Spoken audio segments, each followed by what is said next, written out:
tersebut disampaikan Prabowo dalam Sarasehan Kebangsaan Konvensi Sains, Teknologi, dan Industri Indonesia 2026 di JCC Senayan, Jakarta pada hari Jumat. Di tengah para rektor dan guru, Prabowo mengajak semua pihak bersatu dalam menyelesaikan masalah bangsa. Ia juga berterima kasih kepada para akademisi yang tak mentertawakan dirinya kalah Pilpres. Sebab selama ini Prabowo mengungkit 4 kali kekalahannya dan sejumlah pihak menertawakan hal tersebut.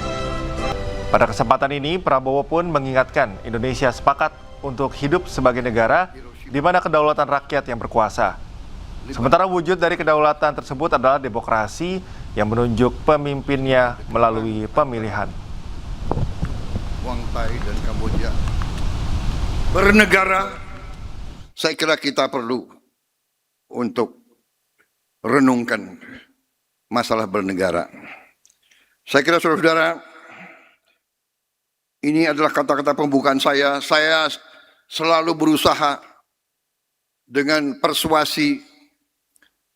Saya sebagai pemimpin politik, saya dipilih secara demokratis.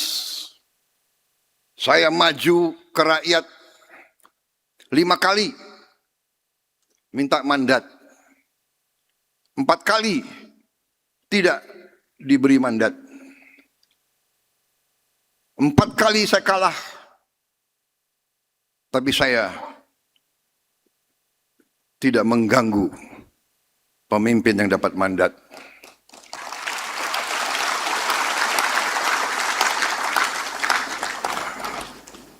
Terima kasih. Karena biasanya kalau saya bilang 4 kali kalah, audiens ketawa. Ini orang Indonesia itu kalah itu sedih sebetulnya. Tapi karena saya sadar, saya mengerti alternatifnya apa. Karena kita sudah sepakat, bangsa Indonesia sudah sepakat, kita ingin hidup sebagai negara di mana kedaulatan rakyat yang berkuasa. Jadi kedaulatan rakyat wujudnya adalah demokrasi, demokrasi wujudnya adalah. Pihak istana mengancam akan menindak para dalang di balik demo bayaran. Menurut istana, tindakan diambil karena tindakan mereka dinilai mendiskreditkan pemerintah.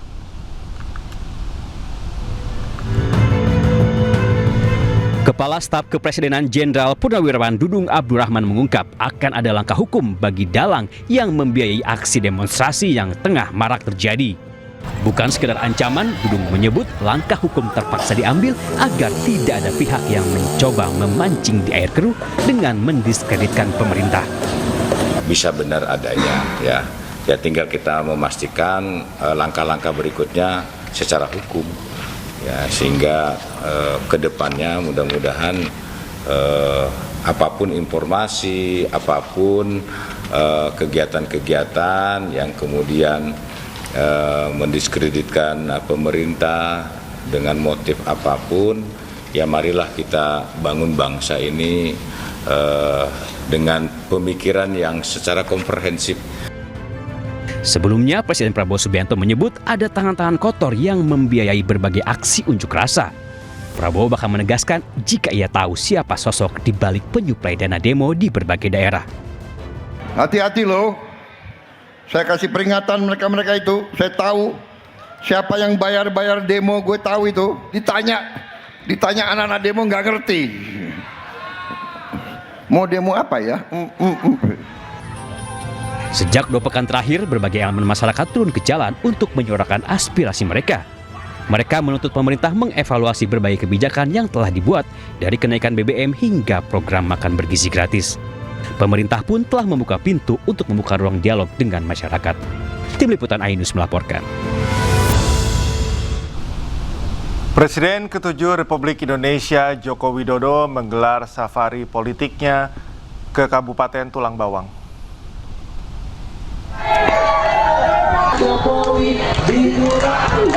Kedatangan Jokowi ke Lampung merupakan safari politik pertama usai tak lagi menjabat sebagai presiden. Kunjungan di Provinsi Lampung dijadwalkan berlangsung selama 3 hari.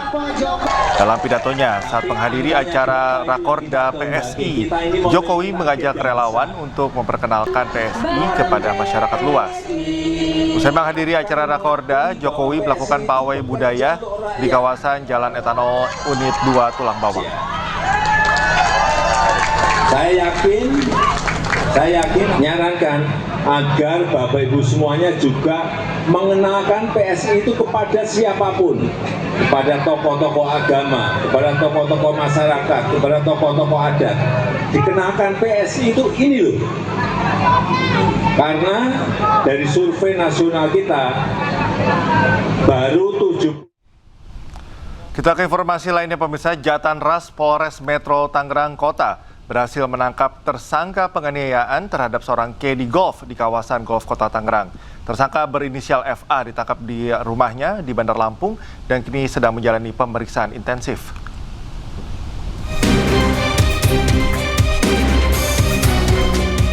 Seorang pria berinisial FA ditangkap tim unit Jatanras Polres Metro Tangerang Kota setelah diduga melakukan penganiayaan terhadap kekasihnya sendiri berinisial RA di kawasan golf Kota Tangerang. Tersangka diringkus di rumahnya di Bandar Lampung tanpa perlawanan. Usai ditangkap, tersangka langsung digelandang ke Polres Metro Tangerang Kota untuk menjalani pemeriksaan lebih lanjut. Petugas kepolisian juga mengamankan sejumlah barang bukti saat melakukan aksi penganiayaan. Selanjutnya, tim Opsnal Jatanras Polres Metro Tangerang Kota bergerak cepat dan alhamdulillah dalam waktu 1x24 jam tersangka berhasil ditangkap di daerah Bandar Lampung.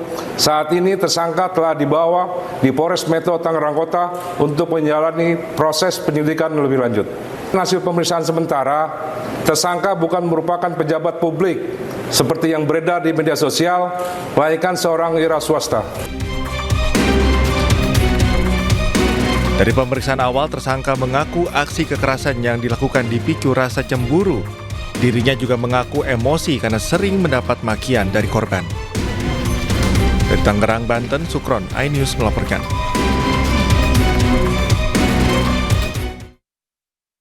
Seorang wanita yang berprofesi sebagai caddy golf dianiaya seorang pria di kawasan lapangan golf Kota Tangerang, Banten.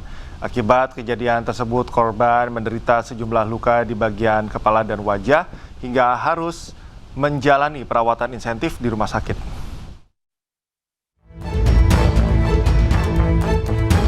Seorang wanita yang berprofesi sebagai caddy golf menjadi korban penganiayaan di tempat kerjanya di sebuah lapangan golf di Kota Tangerang, Banten. Berdasarkan hasil visum sementara, korban mengalami luka robek di bagian kepala serta luka lebam di kening, wajah, dan bibir akibat tindak kekerasan.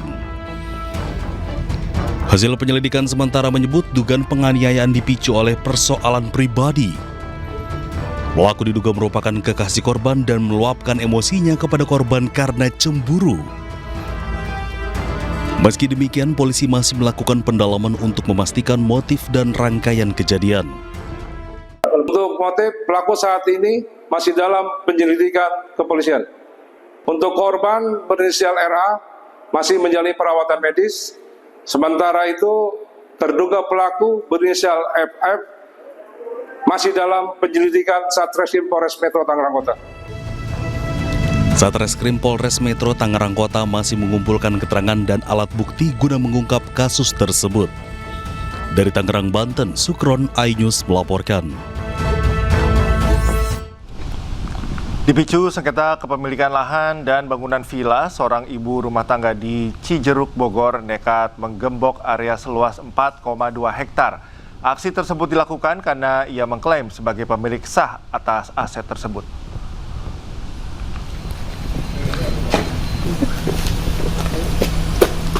Aksi penggembokan pada Jumat petang dilakukan setelah lahan diketahui tengah dikuasai oleh pihak ketiga. Pihak Endang Pratiwi mengaku membeli tanah garapan ini sejak tahun 2021. Meski demikian, pihaknya masih membuka ruang dialog dengan pihak lawan untuk menyelesaikan persoalan. Sementara itu, pihak ketiga yang mengklaim lahan belum memberikan keterangan resmi terkait aksi penggempokan ini.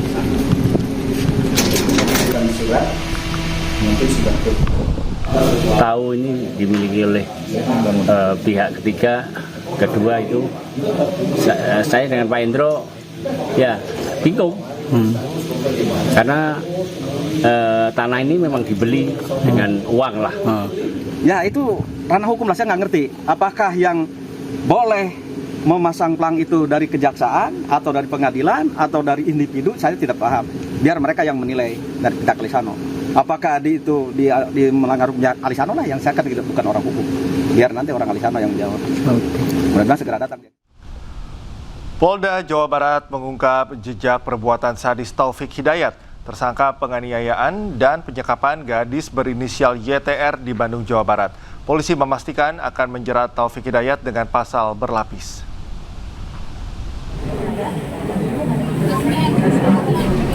Kapolda Jawa Barat Irjen Pol Rudi Setiawan mengatakan pelaku diduga telah menganiaya korban sejak 2024 dan mengajak korban pindah ke 4 lokasi. Rudi menilai perbuatan yang dilakukan pelaku adalah tindakan sadis dan tidak wajar. Korban yang disekap dan dianiaya selama 3 tahun menderita luka serius hingga kerusakan pada sejumlah organ tubuh akibat kekerasan yang dialaminya. Saat ini penyidik masih mendalami kasus ini, termasuk kemungkinan adanya korban lain.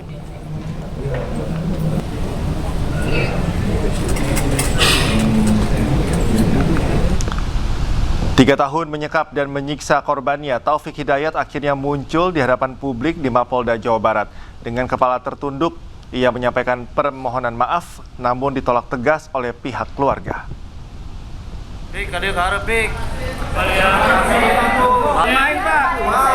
Dengan kepala tertunduk, tersangka Taufik Hidayat menyampaikan permintaan maaf atas perbuatannya. Permintaan maaf ini disampaikan setelah dihadirkan di Mapolda Jawa Barat. Namun tersangka tidak menjawab satu pun pertanyaan awak media. Aki, Pik, angkat. Pik, mana kan Aki, Pik?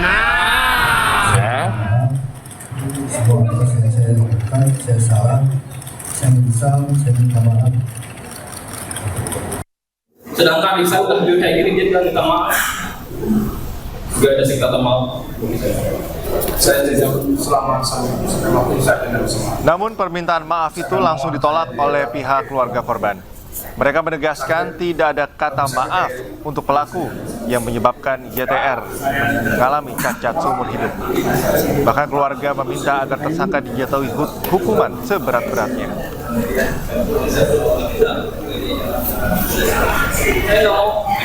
Saya nggak mau pelaku dihukum mati. Saya pengen dia diserahkan pada keluarga biar saya menghakimi dia supaya yang dia lakukan kepada saya. Adik yang saya bangga-banggakan dihancurkan sama dia. Saya nggak masalah dari pihak kota 1-2 tahun. Yang penting bisa diserahkan pada keluarga 1 atau 2 tahun juga.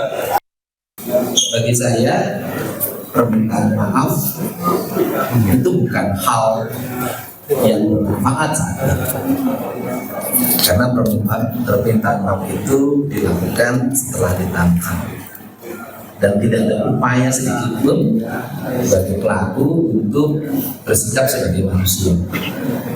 Begitu, semoga dengan jalinan kerjasama dan perasaan yang sama antara penyidik, nanti jaksa penuntut umum dan hakim akan melahirkan putusan berat yang melambangkan putusan yang berkemanusiaan.